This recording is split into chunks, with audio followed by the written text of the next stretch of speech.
This week was a nice break from all the usual programming I do on this project, because for the final devlog, I got to tap into the creative side of game development, audio and visuals.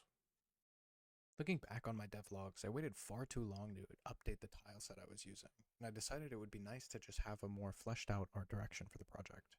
Originally, I was thinking of having the game be set entirely within some sort of catacombs or crypt or something, but due to the lack of assets or time available, I figured it would be easier to just do some sort of forest vibe instead. The tile set that I ended up choosing was a bit off-center, so I spent a bit of time moving pixels around to make them fit together.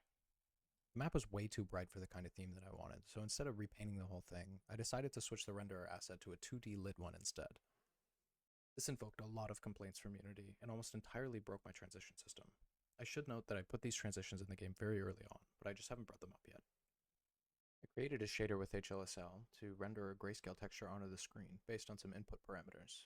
This allowed for these very Pokemon-inspired transitions and worked pretty much without error until I decided to use a 2D renderer instead of a 3D one. Before, I was using multiple cameras to render things to the main camera through its overlay feature. This worked perfect, but when I switched the renderers for each camera to their respective 2D version, Unity complained over and over about calling use texture on a disposed texture handle.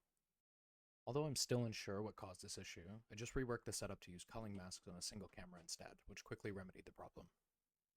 As for the map itself, I settled on a tile size per screen of about 20 by 32, having finished 3 areas which can be visited by the player. Additionally, I set up the camera to slide over to the next area when the player walks off screen. This was done quite easily using coroutines and fits quite nicely into the intentional feel of walking around on a grid. Walking around a forest filled with spirits felt a little too quiet, so naturally the next course of action was to compose my own soundtrack for the game. Joking aside, I decided it would be nice to have at least 2 different tracks play within the final build, so I composed a track for the overworld as well as a track for when the player encounters a battle.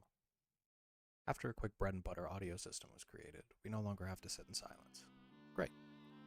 I figured this would be the perfect time to create some sound effects as well, so I added a couple for certain battle-related events like starting an encounter, getting hit or debuffed, etc. The overworld theme feels a bit out of place, but I truly impressed myself with the battle theme.